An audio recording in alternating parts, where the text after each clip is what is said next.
Selamat pagi Alberta. Salam semua. Ya, kita bersyukur ya kita masih bisa beribadah lagi pagi ini.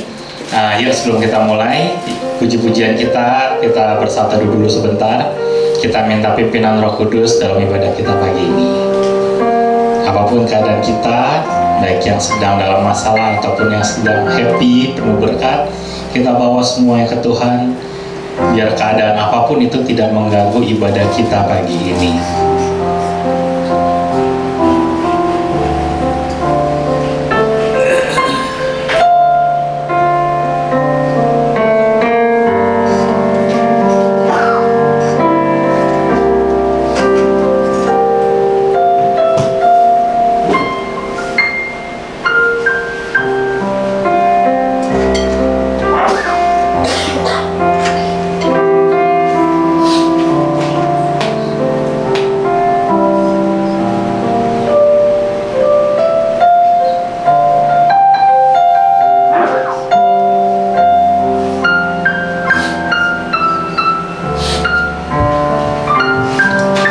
Tuhan buat pagi ini.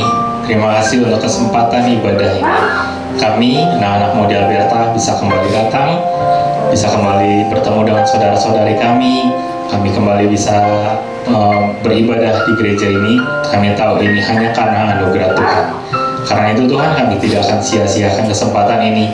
Kami mau fokus beberapa jam ke depan hanya untuk memuji, menyembah-Mu, belajar kebenaran firman-Mu, memberikan persembahan kami yang terbaik yang bisa kami berikan.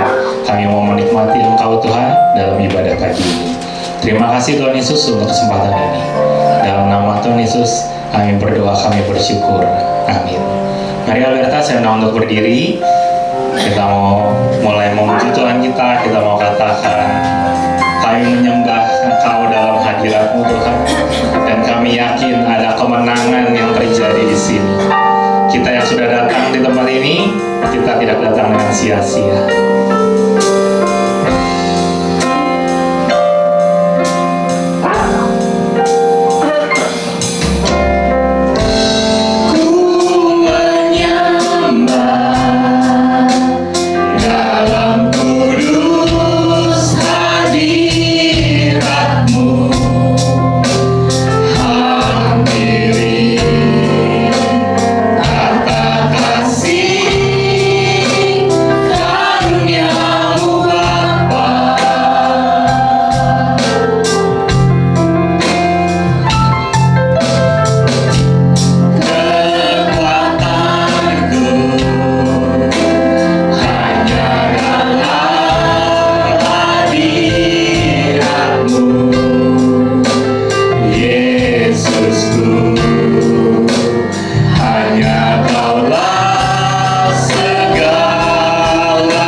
Hadirat-Mu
hadir di tempat ini. Engkau mau hadir di hidup kami. Engkau mau pimpin setiap kami. Terima kasih Tuhan, terima kasih. Dan kami semua sudah mengalami berjalan bersama. Kami melihat kemenangan-kemenangan dalam hidup kami. Kami tengok ke belakang, kami lihat tangan Tuhan tidak pernah meninggalkan kami. Berta Allah beserta kita, dan hanya dengan Tuhan kita akan terus berjalan dari satu kemenangan ke kemenangan berikutnya. Terima kasih Tuhan, terima kasih. Dan sekali lagi kami mau nyatakan pujian. Kami yakin Engkau hadir, Engkau melawat setiap kami di tempat ini. Ku yakin Engkau hadir di sini. Ku rasakan kuasa yang tak terbatas. Ku yakin Engkau nyata di sini. Kemenangan terjadi di sini.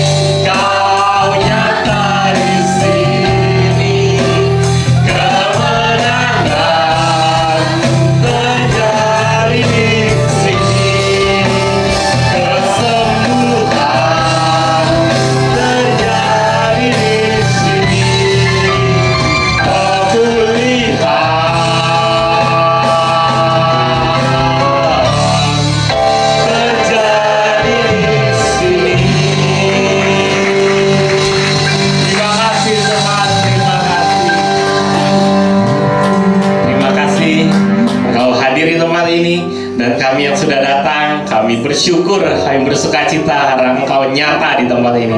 Dan kami mau terus memuji Engkau, Tuhan di atas segala Tuhan, Raja di atas segala Raja. Tapi Dia juga Tuhan yang setia, yang menuntun setiap hidup kita. Terima kasih Tuhan, kami mau terus lanjutkan puji-pujian kami pagi ini. Hanya di dalam nama Tuhan Yesus, kami sudah berdoa dan kami bersyukur. Haleluya. Amin. Salam semuanya. Ya, sebelum kita lanjut pujian kita, berikan dulu salam dan senyum buat saudara-saudarimu.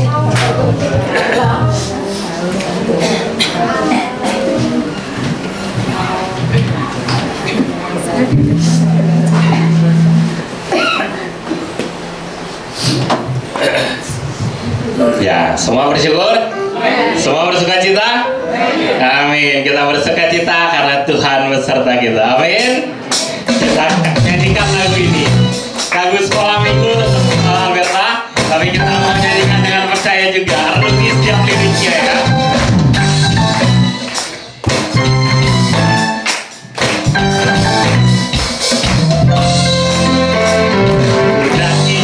Daki-daki gunung yang tinggi, turun lembah yang dalam, melintasi padang rumput hijau terbentang.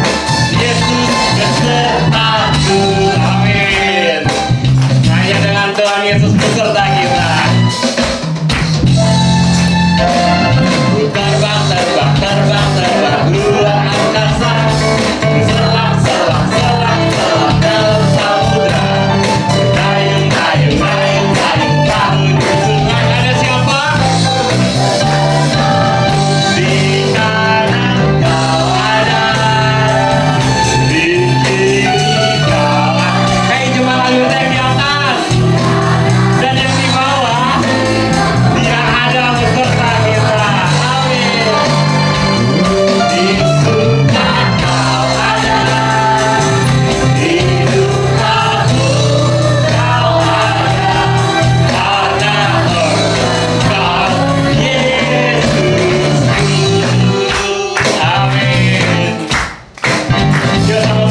Amin.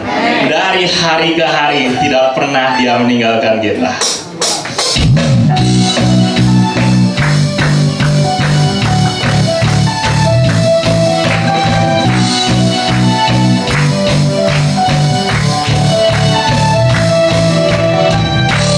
Dari hari ke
Tuhan. Silakan duduk Alberta.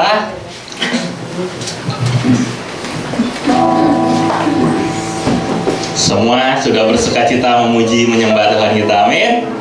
Yuk mari juga dengan sukacita yang sama kita mau dengar firman-Nya pagi ini, kita mau belajar dan kita juga mau lakukan firman-Nya dalam hidup kita. Saya berikan beberapa waktu untuk kita bisa berdoa dulu, menyiapkan hati kita buat firman Tuhan pagi ini.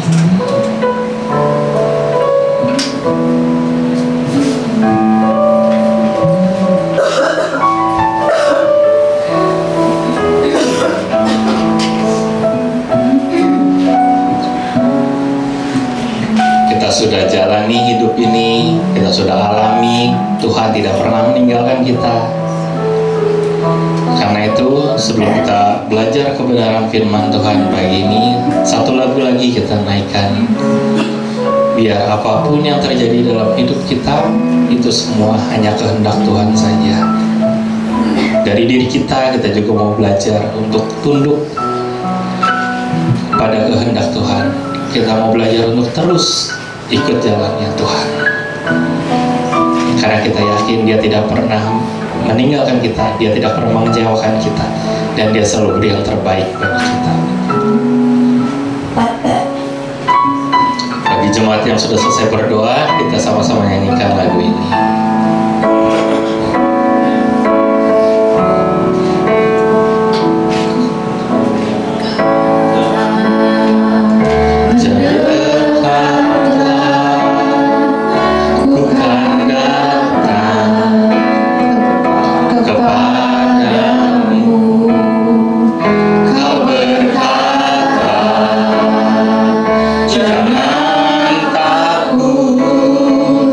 Ku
semua kehendak-Mu. Terjadilah di setiap musimku, untuk saja saya katakan kepada hamba-Nya. Setiap musimku nyata hadirat-Mu, rinduan hatiku hanya senang-Mu.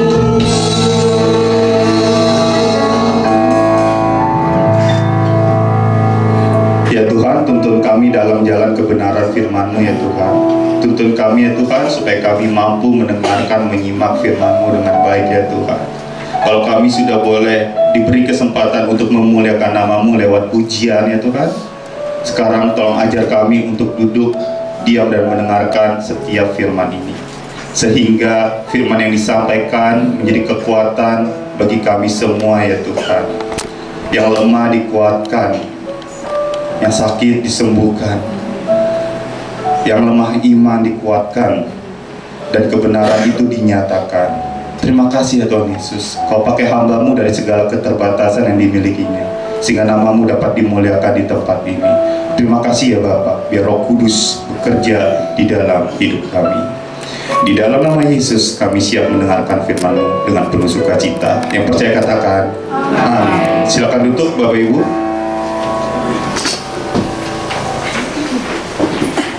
Ya, shalom semuanya.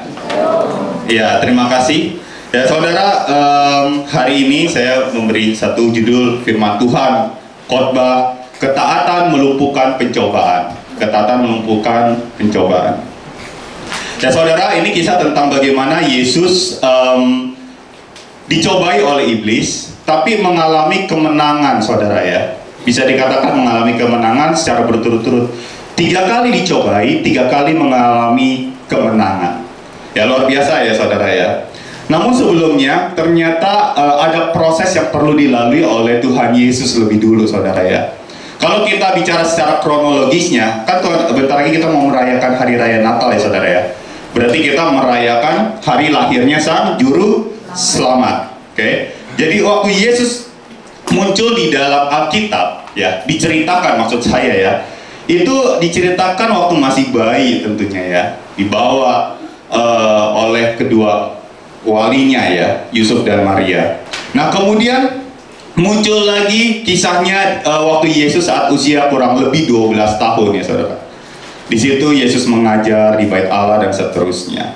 Kemudian ada waktu skip di situ, dan kemudian tiba-tiba ceritanya masuk ke usia Tuhan Yesus yang 30 tahun gitu ya. Dan dibaptis, puasa, kemudian baru yang kita mau renungkan bersama-sama, Tuhan Yesus dicobai oleh iblis. Pertanyaan saya saudara ya, sebelum kita masuk lebih jauh, apa yang Yesus lakukan di antara usia 20 sampai 30 tahun? Ada yang bisa kasih jawaban? Soalnya saya seperti ini saudara, saya kan masih suka main basket ya Bapak Ibu, mungkin apa hubungannya gitu ya. Saudara, waktu saya bermain basket saya ketemu dengan beragam orang gitu ya, beragam teman dari berbagai latar belakang yang berbeda gitu kan ya, dengan kepercayaan yang berbeda juga tentunya. Nah, suatu kali habis main basket lagi capek-capeknya kita mau makan bareng, ada pertanyaan yang dilontarkan kepada saya karena kayaknya dia tahu bahwa saya adalah hamba Tuhan gitu. Paulus, kamu kan hamba Tuhan ya? Iya gitu kan ya. Kalau gitu kemana Tuhan Yesus tuh waktu usia 12 sampai 30 tahun saudara? Tiba-tiba pertanyaan itu dilontarkan begitu saja di saat kami mau makan, mau capek, habis olahraga, habis main basket kayak gitu kan ya. Tiba-tiba saja saudara ya. Makanya saya sekarang mau mengajak saudara juga berpikir gitu kan ya, supaya jangan saya sendirian gitu kan ya. Saya lempar kembali pertanyaan ini kepada saudara. Kira-kira saudara, apa sih yang Tuhan Yesus lakukan usia 12 sampai 30 tahun dan kenapa itu juga tidak diceritakan gitu ya? Mungkin kalau kenapanya sulit dijawab. Kira-kira ada yang bisa menjawab saudara? Apa yang Yesus lakukan? Makan. Belajar. Oh, belajar. Saya dengarnya makan kok ya. Oke, itu mungkin halusinasi. Belajar. Oke, ada yang lain? Nggak ada basket, Bapak Teguh. Ada lagi yang lain? Bantuin papanya kerja. Bantuin papanya kerja, ya. Secara logika seperti itu ya. Ada lagi yang lain? Wah, pengajaran sesat. Muncul dari dalam, bukan dari luar, saudara ya. Ke India, mungkin aja gitu kan ya. Tapi kenyataannya tidak gitu. Ada lagi yang lain?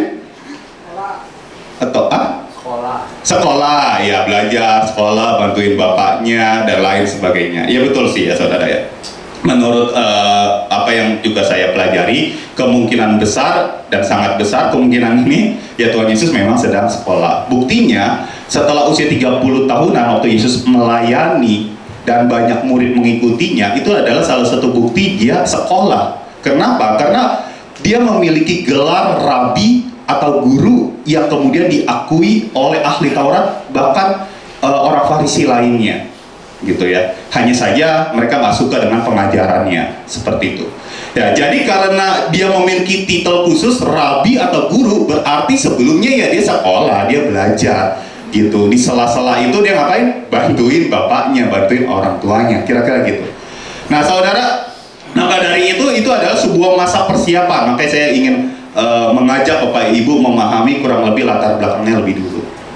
Itu adalah masa persiapan. Jadi waktu Tuhan Yesus usia 30 tahun, ia muncul, kemudian ia dibaptis oleh Yohanes Pembaptis. Kemudian setelah itu diceritakan, kalau kita urut dari kitab Matius, maka kita melihat Yesus itu puasa. Setelah puasa barulah dicobai. Setelah dicobai oleh iblis mengalami kemenangan, barulah masuk ke dalam masa pelayanan, saudara. Berarti sebelum masuk ke dalam masa pelayanan, waktu Tuhan Yesus dicobai, dia puasa untuk membuat bonding dengan Tuhan, dengan Bapa di sorga lebih erat lagi gitu tentunya. Dan di situ juga ia dibaptis, peneguhan bahwa engkau adalah anak Allah, kayak gitu. Itu adalah masa persiapan untuk masuk ke dalam pelayanan atau kehidupan yang jauh lebih sulit di depannya, saudara. Dan yang luar biasa, Yesus mengalami kemenangan. Untuk itu kita mau merenungkan tentang hal ini, saudara, supaya kita juga mengalami kemenangan seperti yang Yesus juga alami di dalam ujian, cobaan yang mungkin sedang kita hadapi. Amin, Bapak Ibu Saudara. Mari kita buka langsung dalam Matius 4. Kita mau baca ayat per ayat ya Bapak Ibu ya, setahap demi setahap gitu ya. Matius 4 ayat yang pertama lebih dulu kita mau baca bersama-sama. Boleh dibuka handphonenya ataupun Alkitabnya. Mari kita baca bersama-sama Matius 4 ayat yang pertama saja.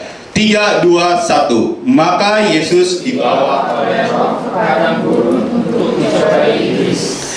Iya, saudara, terima kasih. Ya, kita setahap demi setahap ya. Jadi kisahnya setelah Yesus dibaptis, maka setelah itu Yesus dibawa oleh roh, huruf besar berarti Bapa yang bawa, ke padang gurun untuk dicobai iblis. Disinilah kemudian menjadi perbedaan pendapat ya. Berarti Yesus dicobai siapa?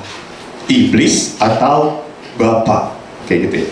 Tentu kalau kita baca sekilas terkesan kalau Yesus dicobai oleh roh atau Bapa, karena yang bawa Yesus ke padang gurun itu adalah ya Bapa. Untuk apa? Untuk dicobai oleh iblis.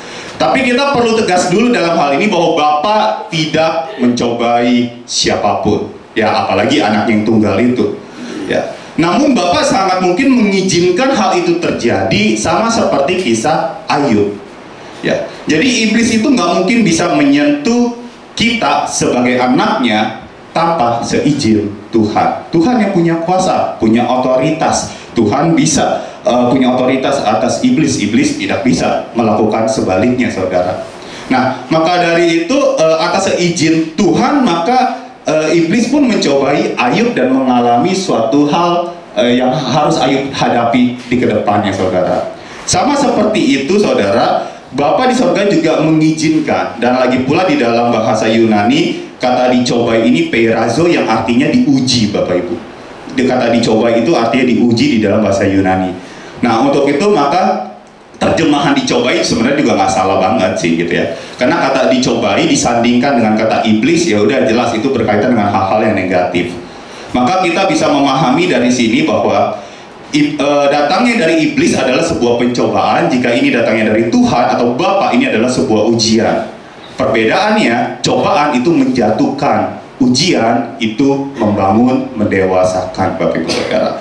Jadi ini memang atas seizin Bapa di surga.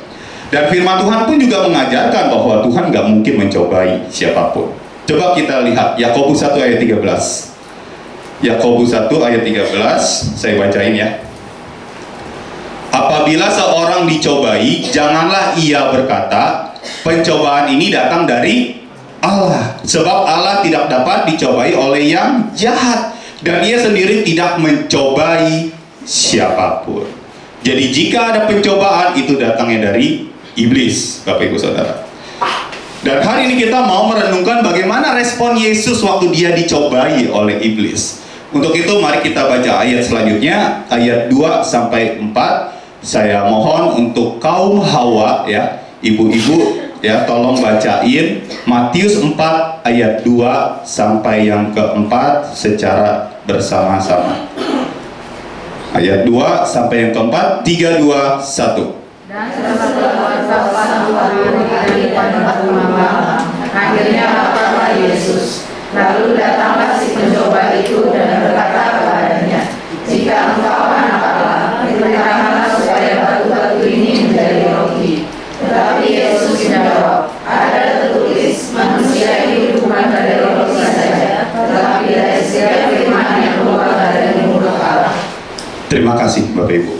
Ya, saat itu Yesus baru selesai puasa kurang lebih selama 40 hari ya. Bukan kurang lebih. Ya persis ya, 40 hari.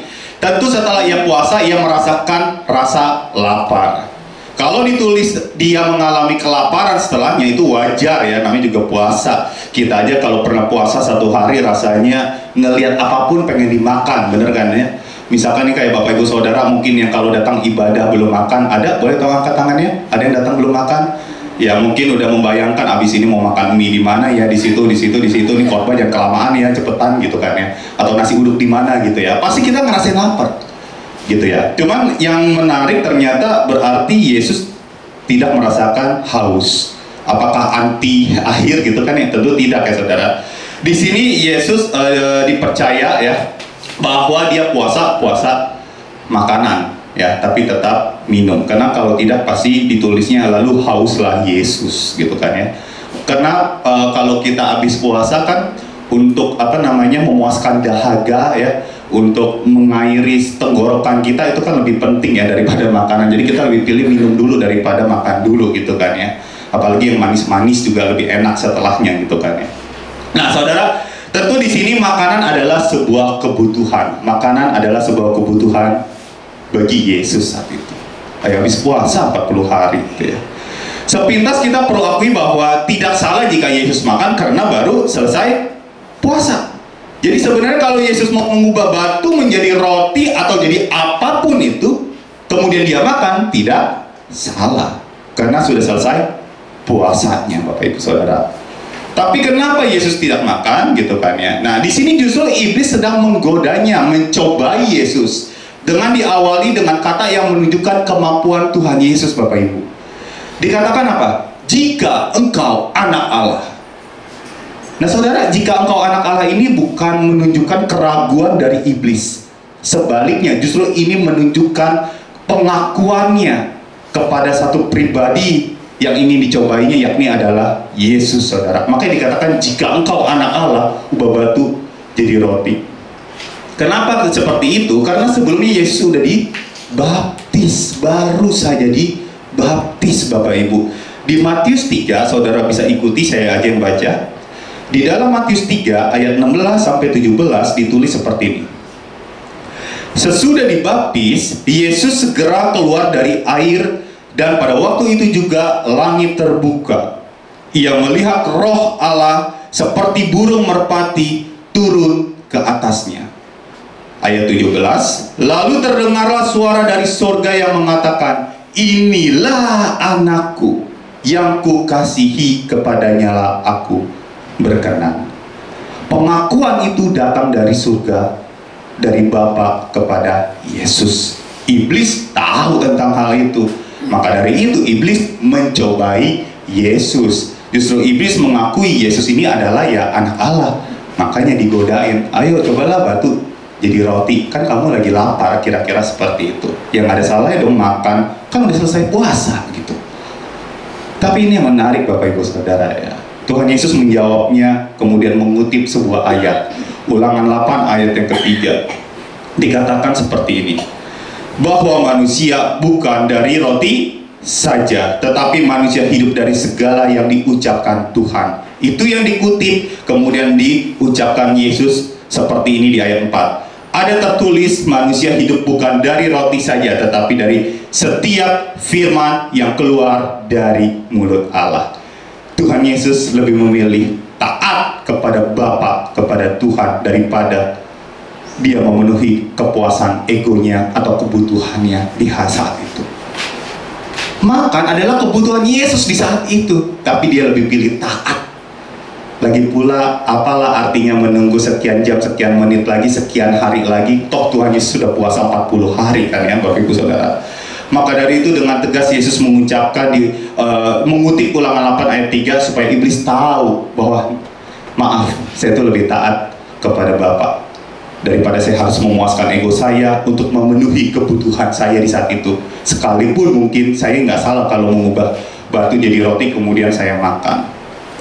Jadi Yesus sebenarnya mampu mengandalkan kekuatannya sendiri, tapi ia lebih memilih menunggu pertolongan Tuhan dengan penuh kesabaran. Saudara, bagi Yesus ketaatan itu lebih penting. Ketaatan itu lebih penting. Ia bisa saja mengubah batu, tapi ia nggak mau diperintah atau bahkan dipaksa oleh iblis. Dia mau kasih tahu siapa yang berotoritas di dalam hidupnya. Menantikan pertolongan Tuhan di dalam kehidupan kita itu jauh lebih indah, saudara. Menantikan pertolongan Tuhan, taat kepadanya, setia beribadah, setia berdoa, sekalipun mungkin doamu belum dijawab oleh Tuhan, itu jauh lebih indah daripada kita mengambil solusi spontan Bapak Ibu, yang kemudian bisa membawa kita kepada dosa-dosa lainnya. Saudara, kalau kita mau baca renungkan kisah bagaimana Yesus dicobai oleh iblis ini, mungkin kita akan berhenti di sini dan kita akan berkata, yes, amin, Yesus mengalami kemenangan. Tapi ada masalah besar yang belum diselesaikan kalau kita baca, saudara. Apa masalahnya? Masalah besarnya adalah lapar. Dimanapun Yesus lapar, saudara. Ya manusia sama seperti muka-muka saudara sekarang ini kan, lagi lapar gitu. Kita aja yang nunggu sekian jam lagi nggak kayak aduh lapar banget gitu, apalagi Yesus. Lah, gimana kita bisa taat di tengah kelaparan ini terjadi, saudara? Tapi apa yang terjadi, saudara? Waktu iblis menawarkan mengubah batu jadi roti, iblis hanya menawarkan, nah roti aja lah yang lo makan gitu. Tapi ternyata Bapa di surga jauh lebih baik. Enggak. Waktu aku memberkati kamu nggak cuma roti aja, maaf ya. Ada wagyu A5 bisa kau nikmati, ada bakmi yang kau bisa nikmati, ada lagi hal-hal lainnya. Dan itu semua tertulis, saudara. Mari kita baca Matius 4 ayat 11. Saya mau baca di dalam bahasa Inggrisnya ya Bapak Ibu. Karena di sini di dalam translate bahasa Inggris Amplify Bible itu lebih detail, karena ini memang bagian untuk pendalaman Alkitab. Dikatakan gini, then the devil left him. Ini after setelah Yesus dicobai ya Bapak Ibu. Setelah itu iblis meninggalkannya, and angels came and ministered to him, bringing him food and serving him. Setelah selesai itu semua, Bapa di surga memberikan lebih dari apa yang iblis tawarkan. Dan bahkan dia nggak makan sendirian, dia makan sama malaikat, dilayani sama malaikat, Bapak Ibu Saudara. Emang nggak ditulis sih makanannya apa aja sih, tapi yang pasti di situ mungkin dia all you can eat ya. Kayak kita bayangin lagi makan di hotel, wah mau makan apa? Ada kambing gitu kan ya, dan lain sebagainya. Menanti pertolongan Tuhan itu jauh lebih indah, Bapak Ibu Saudara. Jauh lebih indah, dan itu butuh ketaatan dibanding memenuhi kebutuhan kita di saat itu, saudara. Karena Saudara, jangan hanya karena kita perlu atau butuh sesuatu yang penting, kemudian akhirnya kita melanggar atau keluar dari jalur kebenaran firman. Contohnya zaman sekarang banyak sekali tawaran-tawaran yang menggoda, yang terkesan membuat kita keluar dari masalah tersebut, diberikan sebuah namanya solusi-solusi, mari berikan satu pinjaman mungkin, atau hal-hal lainnya. Kalau kita sedang kesulitan finansial, jangan-jangan hal itu bisa membawa kita kepada kesulitan-kesulitan yang lainnya, Bapak Ibu Saudara. Dan di sini kita perlu belajar untuk berserah penuh kepada Tuhan, untuk tetap taat kepada Tuhan. Karena tawaran-tawaran seperti itu bisa saja membuat kita jauh dari Tuhan. Ada juga mungkin tawaran-tawaran pekerjaan yang ilegal, yang kemudian membuat kita akhirnya jauh dari kebenaran firman. Akhirnya kita ambil aja. Sehingga banyak orang yang berkata, ya lu mah di gereja cuma dinasehatin doa-doa doang, tapi nggak pernah kasih solusi yang praktis, yang nyata, yang bisa kita kerjakan. Saudara, doa itu bukan cuma. Saudara, kalau kita benar-benar berserah penuh kepada Tuhan, kita berdoa, itu bukti bahwa kita sedang beriman kepada pribadi yang benar. Amin, saudara. Itu buktinya, saudara. Sekalipun mungkin belum selesai kesulitan tersebut, sepahit-pahitnya hidup, jangan sampai tawaran yang ilegal meluluhkan ketaatan kita kepada firman Tuhan, sehingga ketaatan kita harus di atas kebutuhan kita. Jika saudara hari ini datang dengan banyak beban di pundak, ingat, identitas kita adalah anak Tuhan, sama seperti Yesus, anak Allah. Kita juga anak Allah. Kalau engkau sedang mengalami kesulitan finansial, berarti engkau anak Allah yang sedang mengalami kesulitan finansial. Jika engkau sedang menghadapi suatu pergumulan hidup, berarti engkau adalah anak Allah yang sedang mengalami kesulitan pergumulan hidup, saudara. Nah, artinya apa? Kalau engkau anak, maka engkau punya Bapa. Untuk itu engkau berserah penuh kepada yang empunya, kepada Bapa. Itu jauh lebih efektif, Bapak Ibu Saudara. Jauh lebih efektif. Mari hidup di dalam ketaatan, Bapak Ibu Saudara. Jangan sampai ada tawaran-tawaran hal-hal di luar sana yang masuk ke dalam kehidupan kita, yang kemudian akhirnya membuat kita jauh dari Tuhan. Amin, Bapak Ibu Saudara. Ketaatan harus di atas kebutuhan. Tanya Tuhan dulu, kalau memang harus membuat suatu keputusan yang besar. Amin, Bapak Ibu. Mari kita baca ayat selanjutnya, ayat 5 sampai yang ke-7. Matius 4 ayat 5 sampai yang ke-7. Nah, sekarang kaum Adam ya, saya minta tolong bapak-bapak ya semua, kecuali saya. Matius 4 ayat 5 sampai yang ke-7. Mari kita baca 3, 2, 1. Kemudian iblis membawanya ke kota suci dan menempatkan dia di hubungan bait Allah. Lalu berkata kepadanya, jika engkau anak Allah, jatuhkanlah dirimu ke bawah, sebab ada tertulis mengenai engkau, ia akan memerintahkan malaikat-malaikatnya, dan mereka akan menatang engkau di atas tangannya, supaya kakimu jangan terantuk pada batu. Yesus berkata kepadanya, ada pula tertulis, janganlah engkau mencobai Tuhan Allah. Baik, terima kasih Bapak Ibu. Ya, saudara, yang kedua, ketaatan selain harus di atas kebutuhan kita, maka yang kedua, ketaatan harus di atas pembuktian iman. Saudara, di sini menarik ya, iblis itu bawa Tuhan Yesus ke hubungan bait Allah. Hubungan ini sangat mungkin adalah salah satu tempat tertinggi di bait Allah tersebut. Kemudian disuruh menjatuhkan diri. Kemudian iblis bilang, kan nanti ada malaikat yang menolong, akan menatang. Menatang tuh artinya mengangkat kedua tangannya gitu. Ya artinya kakimu nggak akan terantuk oleh batu lah. Gitu. Pasti kan ada yang nolong gitu kan ya. Kira-kira gitu saudara. Sebenarnya iblis ini mengutip Mazmur 91 ayat 11 sampai 12. Saya bacain ya. Mazmur 91 ayat 11 sampai 12. Sebab malaikat-malaikatnya akan diperintahkannya kepadamu untuk menjaga engkau di segala jalanmu. Mereka akan menatang engkau di atas tangannya supaya kakimu jangan terantuk kepada batu. Iblis mencoba menghasut Yesus dengan firman, Bapak Ibu Saudara. Kenapa? Karena tadinya Yesus udah balas pakai firman juga kayak gitu kan ya. Nah, Di sini kita bisa lihat bahwa memang benar iblis ini mengutip Mazmur 91 yang memang itu adalah dari firman Tuhan. Tapi sebenarnya ayat itu digunakan untuk mendorong kita untuk mempercayainya bahwa Bapa pasti akan menolong, bukan untuk mencobai Bapa di surga. Jadi untuk mendorong kita percaya, bukan untuk mencobai Bapa di surga. Karena kalau hal itu pun terjadi, saya percaya bahwa Bapa di surga akan mengirimkan malaikatnya dan menolong Tuhan Yesus, saudara. Karena itu sesuai dengan janjinya. Jadi seolah-olah kalau zaman sekarang mungkin ya, iblis mengatakan kepada kita, kalau kamu percaya kepada Bapa, Dia akan memelihara kamu, Dia akan menolong kamu. Coba deh kamu minum racun, Bapak kan pasti akan nolong. Itu namanya mencobai Bapak Ibu Saudara. Yesus setelah itu sengaja menggunakan kata ada pula tertulis untuk kasih tahu iblis, hei iblis, kalau baca Alkitab jangan setengah-setengah. Ada pula tertulis artinya ada ayat yang lain yang perlu engkau pahami. Karena kalau engkau hanya mengambil secuil firman, maka engkau menjadi salah paham terhadap makna firman itu sendiri.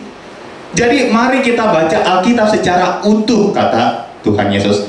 Nih katanya ya, di Ulangan 6 ayat 16 dikatakan gini, janganlah kamu mencobai Tuhan Allahmu dengan menginginkan suatu tanda untuk membuktikan pernyataan ilahinya. Saudara, di sini Yesus mau menegaskan, ya, saya intermezzo sedikit saudara ya, bahwa kalau engkau ingin baca Alkitab, engkau harus pahami secara utuh. Tapi yang utuh itu harus melalui proses setahap demi setahap. Itulah fungsinya baca firman Tuhan, memahami kemudian merenungkannya. Nggak paham kemudian kita bisa diskusi, kemudian kita bisa bertanya, saudara. Amin saudara. Karena iblis saja kan baca Alkitab ya. Artinya kan kayak gitu dong. Dia kutip Mazmur 91 gitu kan ya. Jangan sampai waktu kali iblis cobain kita terus kita nggak bisa balas gitu kan ya, karena kita kekurangan informasi berkaitan dengan firman Tuhan. Nah, saudara balik ke sini ya, saudara. Berarti di sini iblis telah memutarbalikkan firman Tuhan. Ya, dia mengambil bagian yang ini untuk mencobai Tuhan Yesus maksud saya. Bahwa Bapak tuh pasti akan memelihara, pasti akan nolong, udahlah gitu. Jatuhkan dirimu aja dari hubungan itu. Kan ada malaikat kayak gitu kan ya. Saudara, mencobai Tuhan artinya apa? Menuntut bukti dari Tuhan untuk dapat percaya. Mencobai Tuhan dalam konteks ini artinya menuntut bukti dari Tuhan untuk dapat percaya. Tentu hal itu sama saja dengan engkau tidak percaya. Nah saudara, seringkali kita tuh menuntut bukti supaya kita percaya, saudara ya. Itu ya sama aja engkau tidak percaya kepada Tuhan. Nah, mungkin kita bisa pernah mengalami hal ini waktu kita awal-awal baru jadi Kristen. Ya, makanya saya percaya salah satu mujizat itu terjadi di dalam kehidupan kita itu sebagai tanda bukti iman seseorang, saudara. Sebagai penguatan iman di awal baru kita menjadi Kristen. Tapi setelahnya, kalaupun mujizat itu terjadi ataupun tidak, harusnya kita tidak terpengaruh. Harusnya iman kita tetap dewasa. Karena iman itu harusnya bertumbuh dinamis, tidak statis, Bapak Ibu. Iman itu, makanya kan kalau di firman Tuhan ada iman yang lemah, ada iman yang kecil. Tapi di sisi lain ada ditulis apa? Iman yang kuat, iman yang besar, yang mampu memindahkan gunung. Artinya apa? Memang ada iman yang lemah. Ada awalnya mungkin baru bertemu, baru menjadi Kristen, bertemu Tuhan dan luar biasa pengalaman hidupnya dan mengalami mujizat, wah akhirnya kayak semakin percaya. Tapi sepanjang perjalanan kita menjadi Kristen, kita tidak perlu terus melulu meminta pembuktian iman, saudara. Tuhan jangan kasih mujizat lagi, dulu kau kasih mujizat, masa sekarang kau tidak kasih? Ya kita nggak perlu seperti itu. Berdoa nggak salah, meminta nggak salah, tapi biarlah terjadi sesuai dengan kehendak Tuhan. Amin Bapak Ibu Saudara. Ketaatan harus di atas pembuktian iman. Memang iman itu memiliki tingkatannya. Ada dibilang iman kanak-kanak, ada dibilang iman dewasa. Artinya iman harus bertumbuh kepercayaan, kesetiaan kita di dalam Tuhan harus bertumbuh. Kalau engkau dulu mungkin butuh bukti, sekarang nggak perlu bukti. Engkau harus tetap belajar taat ibadah, taat berdoa, taat memahami firman. Amin, saudara. Iman inilah iman yang dimiliki oleh Sadrak, Mesak, Abednego, yang percaya bahwa Tuhan pasti menolong. Kalau Tuhan nggak tolong, mereka tetap percaya. Itu iman yang dewasa. Iman juga yang dimiliki oleh Zakaria dan Elisabet, di mana mereka berdoa menanti keturunan, tapi mereka nggak dapat. Tapi apa yang mereka lakukan? Tetap hidup di dalam ketaatan, tetap hidup di dalam kesalehan. Di firman Tuhan dibilang mereka hidup benar. Iman ini juga yang dimiliki oleh, karena sebentar lagi Natal, yang dimiliki oleh Hana dan Simeon, dua pribadi yang menantikan kelahiran Sang Juru Selamat, dinanti-nantiin bertahun-tahun, berbulan-bulan, nggak datang-datang Sang Juru Selamat. Tapi mereka tetap taat, setia di dalam bait Allah, berdoa, beribadah, dan seterusnya. Sampai akhirnya mereka mendapatkan penghargaan dari Tuhan. Mereka melihat Yesus Sang Juru Selamat face to face. Iman yang seperti ini yang perlu kita miliki, Bapak Ibu Saudara. Karena ada yang lebih esensi dari sekedar jawaban doa atau pembuktian iman, yakni adalah ketaatan kita kepada Bapa di sorga. Ada yang lebih esensi dari sekedar doa itu dijawab atau tidak, yaitu adalah ketaatan kita. Seringkali kita menuntut bukti baru percaya. Nah, kalau kayak gini ya, artinya kita masih perlu belajar, Bapak Ibu Saudara. Saya mendapatkan penguatan iman dari seorang hamba Tuhan, namanya almarhum Pendeta Bigman Sirait, ya, salah satu khotbah yang mungkin saya suka ikuti juga. Beliau pernah mengucapkan ini di sebuah khotbahnya, ya. Beliau berkata, iman yang besar dapat memindahkan gunung, tapi iman yang sejati membuat kita tetap percaya kepada Tuhan Yesus walau gunung gak berpindah. Iman yang besar itu iman yang besar dapat memindahkan gunung, tapi iman yang sejati membuat kita percaya kepada Yesus sekalipun gunung itu tidak berpindah. Luar biasa sekali, saudara. Itu menguatkan kita untuk tetap percaya, untuk tetap berserah, untuk tetap berdoa. Kalau ada pergumulan hidup saudara hari ini, mungkin banyak beban datang dengan beban di pundak saudara, mari datang kepada Tuhan, serahkan itu semua, bawa pergumulan hidupmu ke tangan Tuhan. Tapi jangan lupa untuk tetap hidup di dalam ketaatan, tetap ibadah saudara, tetap berdoa Bapak Ibu Saudara, tetap memahami firman Bapak Ibu Saudara. Amin Bapak Ibu. Karena ketaatan lebih penting, harus lebih tinggi, harus lebih besar daripada sekedar pembuktian iman. Dan yang ketiga, yang terakhir, mari kita baca Matius 4 ayat 8-10, ayat 8 sampai yang ke-10. Saya minta tolong kaum Hawa kembali untuk membacakannya. Ibu-ibu boleh tolong ya, Matius 4 ayat 8 sampai 10. Sama kalian minta tolong Aldo ya dok, iringi, thank you. Matius 4 ayat 8 sampai yang ke-10, 3, 2, 1. Dan iblis semuanya pulang ke dunia sendiri dan memperlihatkan kepadanya semua kerajaan dunia dan kekayaannya, dan berkata kepadanya, semua itu akan diberikan kepadamu jika kamu sujud menyembah Aku. Maka berkatalah Yesus kepadanya, menyatakan iblis bahwa ada tertulis, engkau harus menyembah Tuhan Allahmu hanya dan berada saja dalam waktu api. Baik, terima kasih. Saudara, sebelum saya lanjut ya, kalau saudara baca kitab Matius ini, kemudian saudara baca kitab Lukas ayat paralelnya, ada perbedaan untuk urutan pencobaan. Di kitab Lukas itu pencobaan nomor 2 menjadi nomor 3 di kitab Matius. Begitu pula sebaliknya, di Matius 3 pencobaan nomor 3 itu menjadi nomor 2. Ya, urutan itu tentu tidak menjadi masalah ya saudara. Yang penting Yesusnya mengalami kemenangan. Itu hanya beda perspektif dari dua orang yang berbeda. Bagaimanapun nama mereka berbeda. Namanya satu Matius, satu namanya Lukas. Udah ya saudara. Tapi secara kronologis dipercaya bahwa dari kitab Matius itu yang secara urutannya lebih tepat kayak gitu. Karena kalau di kitab Lukas itu seperti poin-poin Bapak Ibu. Ya, kira-kira seperti itu. Nah, di sini ditulis bahwa iblis menjanjikan sesuatu yang besar kepada Yesus kalau Yesus menyembah. Dia bilang gini kan ya, kau lihat itu ya, kerajaan dunia dengan kemegahannya gitu.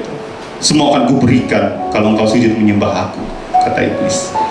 Keterlaluan ya iblis nyuruh Tuhan Yesus menyembah. Nah di sini saudara, kenapa iblis sampai kayaknya pede banget gitu kan ya, bisa memberikan itu semua? Karena yang ditawarkan iblis itu adalah sebuah kekuasaan, saudara, kekuasaan. Itu yang ditawarkan iblis. Nah, iblis menawarkan kekuasaan karena memang dia penguasa dari dunia.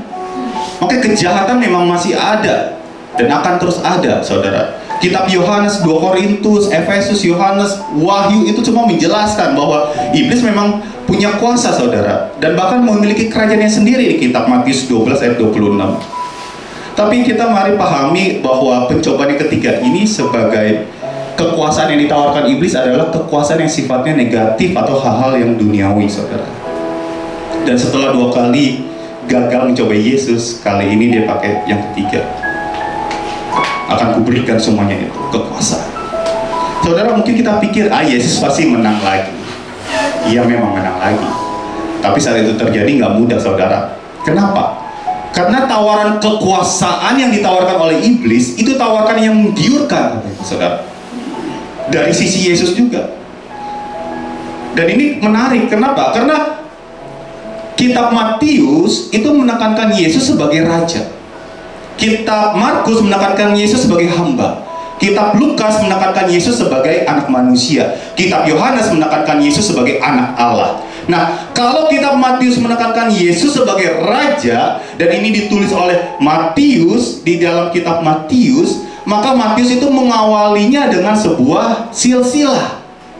Inilah keturunan. Di situ ditulis siapa? Yesus keturunan raja terkemuka bangsa Israel saat itu, yaitu adalah Raja Daud. Jadi ini tawaran yang menggiurkan. Kemudian waktu Yesus lahir, di kitab Matius juga ditulis apa? Ada orang Majus, petinggi dari kerajaan lain datang untuk memberikan dia sesuatu. Saudara, ini tawaran yang menarik. Jadi saat iblis menawarkan kekuasaan, saudara, sebenarnya dia juga menawarkan kendali atas seluruh dunia kepada Yesus. Engkau bisa mengendalikan itu semua. Setiap manusia senang dengan hal ini, saudara, dengan kekuasaan. Karena kalau kita punya kekuasaan, kita bisa mengendalikan sesuatu atau seseorang. Makanya banyak pejabat menginginkannya, bukan? Kalau dia buruk perilakunya, maka ia mengendalikan hal-hal yang tidak baik hanya untuk kepentingan dirinya sendiri.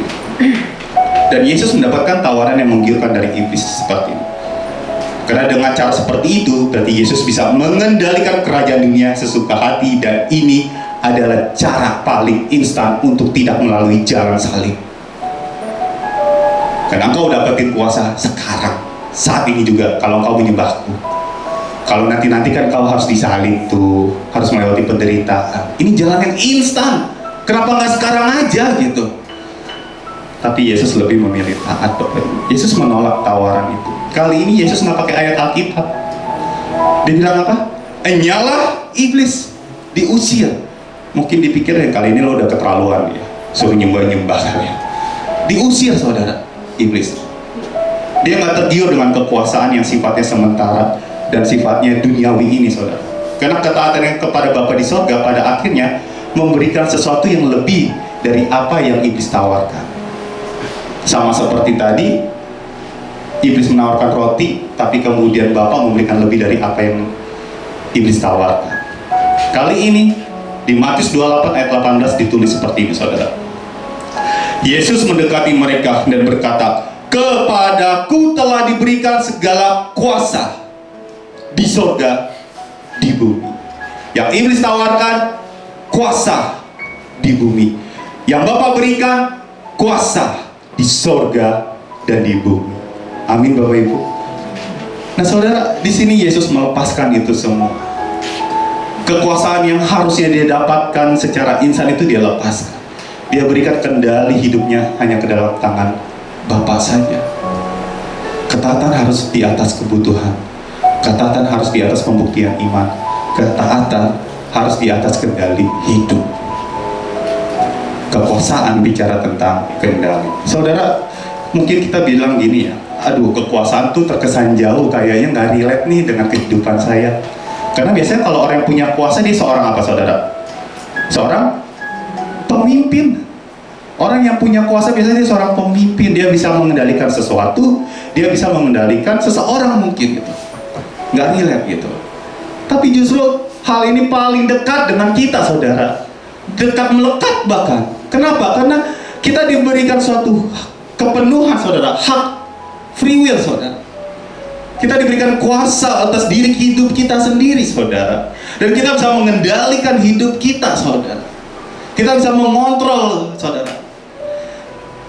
Tapi di sini kita diingatkan kembali untuk serahkan kendali itu ke tangan Tuhan. Bukan yang kita yang pegang, tapi biarlah Tuhan yang pegang, sehingga kita berada dalam jalur kebenaran, sekalipun mungkin terlihat aneh, terlihat suram jalannya. Tapi kalau Yesus yang menuntun, maka itu akan menjadi sangat mungkin, saudara. Kemustahilan yang harus kita hadapi akan terbuka, Bapak Ibu Saudara. Misalkan waktu kita mengambil keputusan, kita seringkali lupa minta hikmat. Kenapa? Karena kita merasa, gue lebih pintar, gue yang kendalikan hidup gue, ini kan hidup gue. Kita lupa minta penyertaan Tuhan, kita lupa minta hikmat Tuhan, kita lupa untuk berdoa. Sesuka hati kita mengendalikan hidup kita. Kenapa? Karena kita percaya bahwa aku berkuasa atas diriku sendiri. Atau mungkin dari beberapa saudara ada yang berkata, yang penting saya sudah menabung untuk masa tua saya, untuk mempersiapkan hari tua saya, dan lain sebagainya. Sehingga rasa aman kita taruh di atas tabungan itu, kita taruh di atas investasi tersebut, kita taruh di atas hal itu. Dan di situ mungkin saja kita lupa untuk menyerahkan ke dalam tangan Tuhan. Kenapa? Karena kita udah merasa bisa mengendalikan hidup di depan. Oke, gue take control. Even tanpa Tuhan pun gue juga bisa. Saudara, itu yang terjadi di zaman sekarang ini. Itu yang terjadi di zaman sekarang ini. Buktinya apa, saudara ya? Buktinya dunia pengetahuan itu sudah membuka semua hal. Pertama lewat film. Bahwa manusia itu bisa hidup abadi kayak gitu. Direkam memorinya melalui suatu alat, kemudian memori itu dimasukkan ke dalam robot dan lain sebagainya, saudara. Sehingga kita seolah-olah bisa mengendalikan segala sesuatunya di dalam hidup ini. Kita lupa untuk menyerahkan kendali hidup ke tangan Tuhan, karena kita merasa mampu. Saudara, saya mau akhiri dengan satu kesaksian. Beberapa bulan yang lalu saya pernah mengalami hal yang tidak menyenangkan, kurang lebih kayak gitu ya. Nah, singkat cerita, saya udah tahu tuh, setiap bulan saya sebagai seorang guru mendapatkan penghasilan bulanan ya, saudara. Nah, di situ waktu saya dapat, puji Tuhan, Tapi satu hari, waktu saya dikirim, waktu saya cek, kok nominalnya nggak pas nih gitu. Ini yang ngirim lagi salah, apalagi lapar, apalagi puasa, apa gimana nih kayak gitu kan ya. Nggak sesuai nominalnya, saudara. Nah, saudara, ya terlepas dari apapun penyebabnya, apapun keputusannya, saudara ya, saya juga mikir kayak gini loh. Ini apa saya habis omelin anak murid terus tiba-tiba dapat konsekuensi? Apa saya sering telat kemudian dapat konsekuensi dan lain sebagainya? Saya mikir gitu, sampai overthinking gitu. Jujur itu membuat saya sakit kepala, gitu kan ya. Dan saya tanya kepada pihak-pihak yang berwajib lah ya kayak gitu ya. Katanya iya, dapatnya sekian. Iya sekian, tapi tidak diberi informasi sebelumnya, kira-kira sekian. Kayak gitu, saudara. Jadi penghasilan bulanan saya nggak dapat sesuai dengan nominal yang seharusnya, kira-kira kayak gitu ya. Saya nggak perlu detail lah ya. Nah, saudara, di situ yang saya mau ceritain sebenarnya gini, saudara. Yang lebih menarik adalah beberapa minggu kemudian setelah saya menyerahkan kendali ke tangan Tuhan, saya berdoa kepada Tuhan, saya minta ampun kepada Tuhan, itu balik lagi, saudara. Jadi seolah-olah kayak salah transfer gitu, padahal sih enggak gitu ya. Itu udah menjadi sebuah keputusan, tetapi keputusannya diubah lagi dan saya mendapatkan nominal yang seharusnya gitu. Nah, lalu saya bertanya-tanya dong, ini kayak Tuhan Yesus kayak mempermainkan saya. Kenapa kalau memang saya harus dapatnya seutuh, kenapa harus dipotong dulu? Saya merenungkan tentang hal itu, saudara. Ternyata waktu penghasilan bulanan saya itu dipotong, hidup saya langsung nggak merasa aman, Bapak Ibu. Karena tadinya saya udah mikir dong, setiap bulan pastinya ya, seperti Bapak Ibu Saudara kalau mendapatkan penghasilan, ini untuk bayar ini bayar itu, untuk beli ini beli itu, makan ini makan itu, ya kan? Pergi ke sini pergi ke situ, kan udah dirancang gitu kalau. Tapi kalau berkurang kan jadi bingung dong rancangannya, kira-kira kan gitu ya saudara ya. Di situ berarti saya meletakkan rasa aman saya di dalam penghasilan saya, bukan di dalam Sang Punya hidup, Bapa di surga. Saudara, seringkali kita playing God istilahnya gitu ya, merasa punya kuasa atas hidup ini sehingga kita bisa mengontrol semuanya, kita kendalikan itu semua. Akhirnya kita lupa menyerahkan kendali itu ke tangan Tuhan. Kita yang mau nyetir kehidupan kita sendiri. Gue maunya ke A ya ke A. Doa Tuhan gak jawab-jawab, gue ke A aja lah udah. Tapi sebenarnya Tuhan punya rencana yang lain. Tuhan kitanya nggak sabar menunggu aja gitu. Nah saudara, di sini kita mau belajar. Yang ketiga, serahkan kendali hidupmu ke tangan Tuhan. Karena ketaatan harus di atas kendali hidup. Seperti yang Yesus lakukan.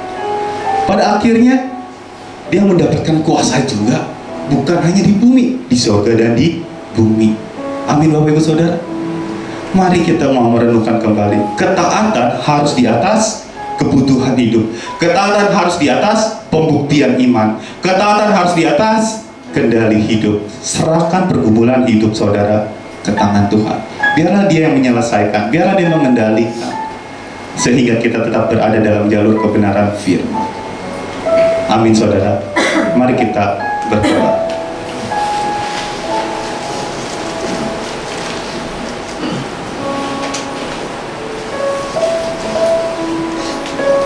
Tuhan Yesus, terima kasih untuk firman-Mu yang sudah menguatkan kami tentunya.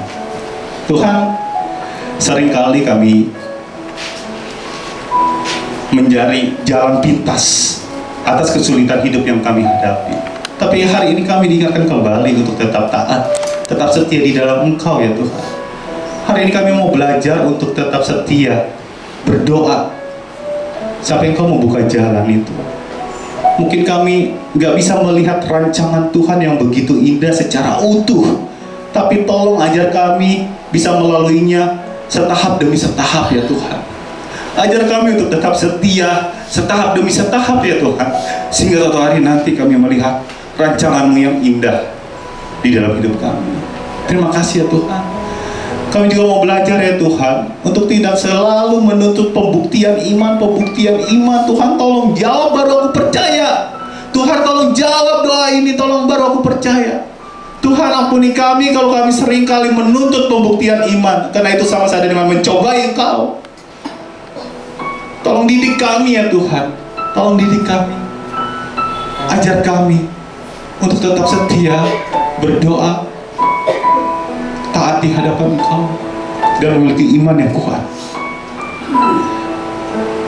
sehingga kami memiliki iman yang besar juga yang sejati, iman yang besar juga yang dewasa, iman yang mampu memindahkan gunung, juga mampu membuat taat sekalipun gunung tidak berpindah.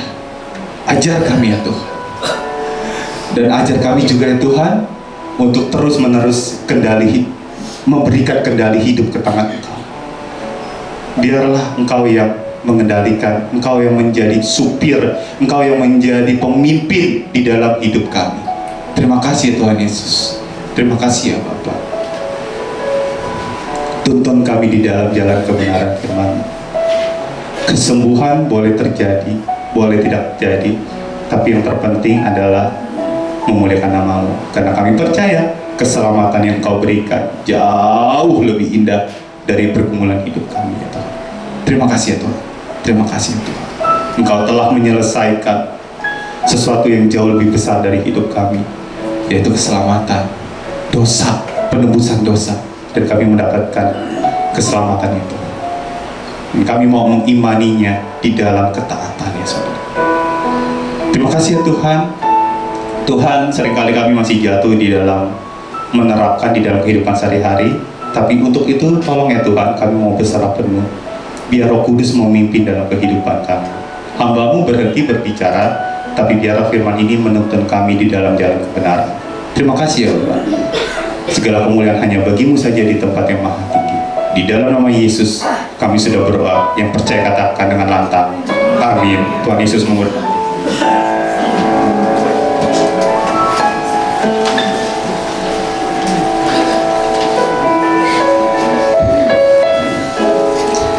Puji Tuhan, saya yakin kita semua diberkati pagi ini oleh firman Tuhan. Amin.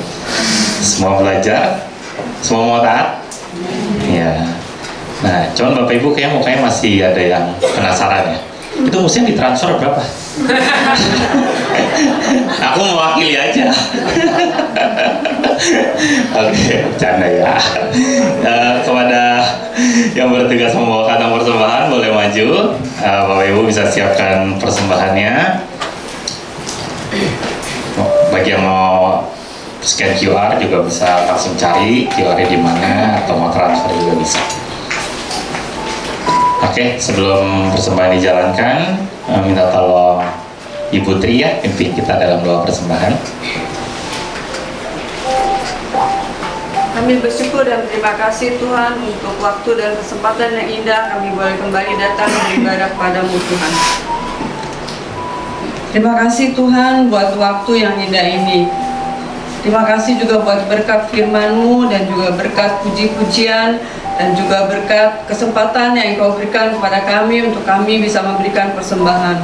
Biar Engkau yang memberkati setiap persembahan yang akan kami berikan ini, dan persembahan yang kami persembahkan ini boleh menjadi berkat. Terima kasih Bapa. Di dalam nama Tuhan Yesus kami berdoa dan kami mengucap syukur. Amin. Amin. Persembahan dijalankan dan saya bacakan pengumuman.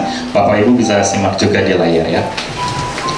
Yang pertama, apakah ada di antara jemaat yang baru pertama kali datang di Alberta di gereja ini? Kalau ada, mohon kesediaan untuk berdiri dulu. Tidak ada ya. Oke, terima kasih. Berikutnya, keluarga besar GB Alberta mengucapkan terima kasih kepada PDP Paulus Igunato Sutejo yang telah menyampaikan firman Tuhan dalam kebaktian umum hari ini. Tuhan Yesus memberkati.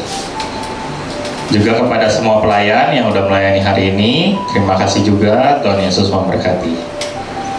Lalu berikutnya nanti setelah ibadah ini pukul 10.30 ada sekolah minggu atau Alberta Kids. Mari kita bisa bawa anak kita atau cucu kita supaya mereka bisa beribadah bersama di tempat ini. Untuk jemaat wanita diundang untuk hadir dalam kebaktian kaum wanita setiap hari Selasa pukul 10 pagi. Dan untuk hari Selasa tanggal 14 November, firman Tuhan akan disampaikan oleh Pendeta Magdalena Giati Chandra. Mari bergabung bersama kami dalam benteng doa GB Alberta setiap Jumat pukul 10. Ini bukan hanya bagi jemaat Alberta saja, tapi juga terbuka untuk umum. Bapak Ibu bisa mengajak keluarga, tetangga, teman untuk bisa saling menguatkan melalui doa. Lalu untuk kaum muda diajak untuk hadir setiap hari Sabtu sore pukul 18 dalam kebaktian EYT atau Alberta Youth Team. Dan hari Selasa besok tanggal 18 November firman Tuhan disampaikan oleh Saudara Adrian Dunggun. Untuk minggu yang akan datang, tanggal 19 November, ibadah raya pukul 8 pagi, firman Tuhannya disampaikan oleh PDR Wiwi Karta Elia. Dan seperti biasa, pukul 10.30-nya diadakan kembali Alberta Kids atau sekolah minggu. Berikutnya, keluarga besar GB Alberta mengucapkan selamat ulang tahun pernikahan kepada PDP Felix Gusman Komala dan Pendeta Carmelia Suryanto yang mereka melakukan pernikahan tanggal 12 November. Ya, selamat ulang tahun pernikahan ya buat saya Felix. Bapak Ibu semua diundang tanggal 12 November pukul 7 malam di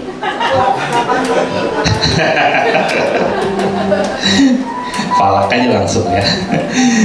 Lalu berikutnya GB Alberta mengadakan kembali untuk kebaktian Natal itu hari Minggu tanggal 24 Desember pukul 10. Ya, sekali lagi kebaktian Natal kita itu hari Minggu 24 Desember pukul 10 bukan pukul 8. Dan sama kebaktian tutup tahun tanggal 31 Desember juga pukul 10. Jadi khusus tanggal 24 dan 31 Desember kita ibadahnya jam 10 pagi.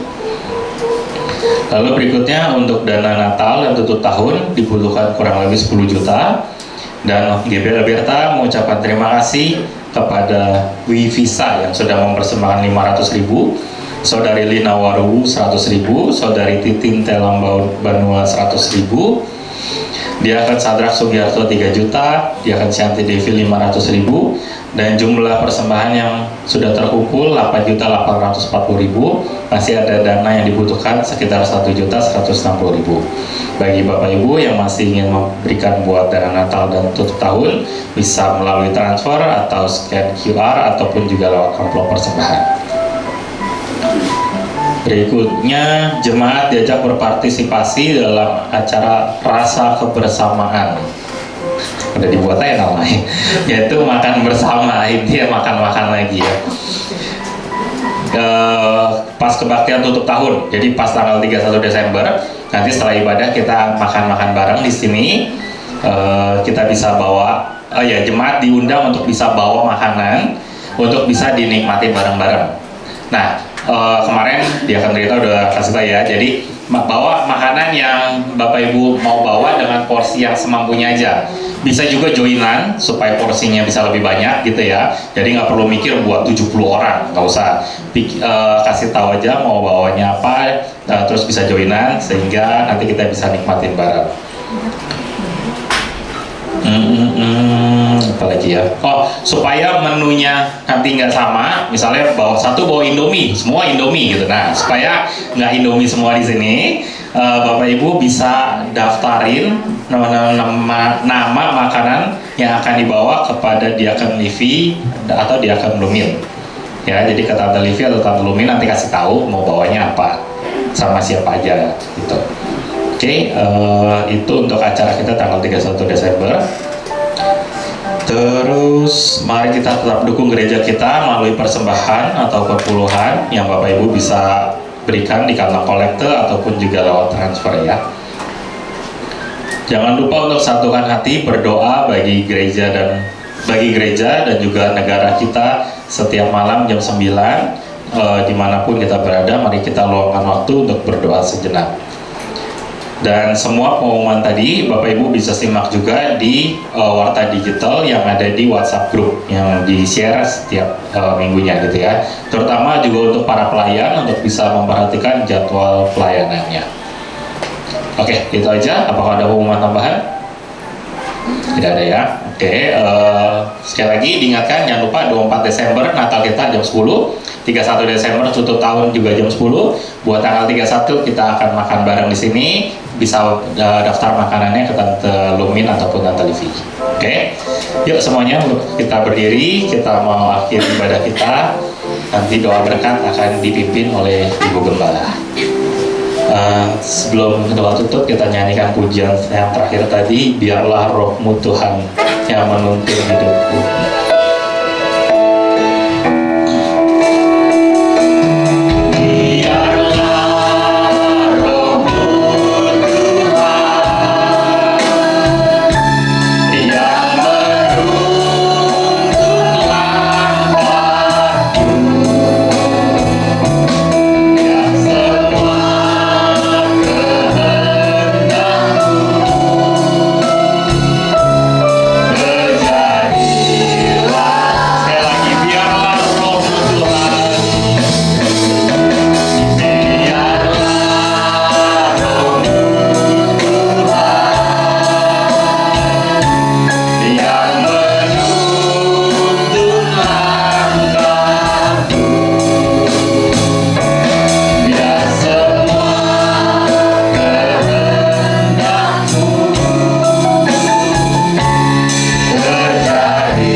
Terima kasih Tuhan sudah hadir di tempat ini. Tuhan sudah melawat setiap kami.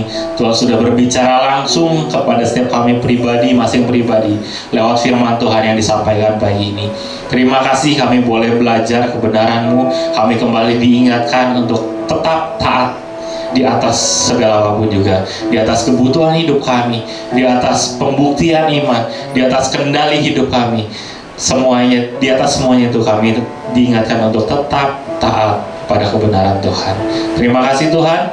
Kami mau juga berdoa buat hamba-Mu PDP Paulus yang Tuhan sudah pakai menyampaikan isi hati-Mu di tempat ini, dan kami percaya Tuhan sendiri yang juga memberkatinya. Tuhan yang terus memimpin pelayanannya, biar dimanapun PDP Paulus melayani, di situ nama Tuhan Yesus dimuliakan. Tuhan, kami juga berdoa buat CL dan Felix yang merayakan ulang tahun pernikahan pada tanggal 12 November nanti, biar juga 12 November hari ini, biar juga Tuhan yang memimpin pernikahan mereka untuk tahun-tahun yang akan datang, tahun-tahun ke depan. Mereka juga dapat terus jadi contoh, jadi keluarga yang bisa jadi teladan bagi orang-orang sekitar, dan biarlah lewat keluarga mereka nama Tuhan Yesus dimuliakan. Tuhan, kami juga kembali mau serahkan acara di gereja ini, khususnya buat Natal tanggal 24 Desember nanti yang kami rayakan, dan juga ibadah tutup tahun tanggal 31 Desember. Tuhan, kami mau serahkan acara ini dan juga Natal komisi-komisi yang nanti akan diadakan juga, biar kami serahkan semua ke dalam tangan-Mu. Tuhan yang tolong pimpin untuk setiap persiapannya, untuk juga anak-anak-Mu yang ambil bagian dalam pelayanan, dan juga pas hari hanya ketika ada ibadahnya. Tuhan yang tolong terus pimpin, dan kami sebagai jemaat juga mau persiapkan diri kami menyambut Natal, sehingga Natal tahun ini pun tidak berlalu begitu saja, tapi kami tahu apa yang Tuhan ingin sampaikan kepada kami secara pribadi. Terima kasih Tuhan Yesus. Dan terakhir kami juga mau berdoa buat semua anak-anak-Mu, semua gereja yang menjalankan ibadah pada hari ini, dimanapun juga mereka berada, di Indonesia ataupun di luar, di tempat yang kecil ataupun besar, di tempat yang nyaman ataupun sedang susah. Kami percaya Tuhan tetap hadir, Tuhan tetap menghibur, Tuhan tetap berbicara, dan kami semua anak-anak-Mu boleh terus semakin bertumbuh menjadi anak Tuhan. Terima kasih Tuhan Yesus. Kami naikkan setiap doa ini hanya di dalam nama Tuhan Yesus. Pada akhirnya kekasih-kekasih yang diberkati Tuhan, pulanglah dan terimalah berkat Tuhan. Turunlah kiranya atas saudara-saudara semua kasih karunia dan damai sejahtera dari Allah Bapa, pengampunan dan kasih sayang dari Tuhan Yesus Kristus, penghiburan, penyertaan, bahkan pimpinan di dalam kuasa Roh Kudus memimpin kita sekalian mulai saat ini sampai Maranatha Yesus datang yang kedua kali. Dengan kerendahan hati kami menyerahkan seluruh doa ini dalam nama Yesus. Haleluya. Amin.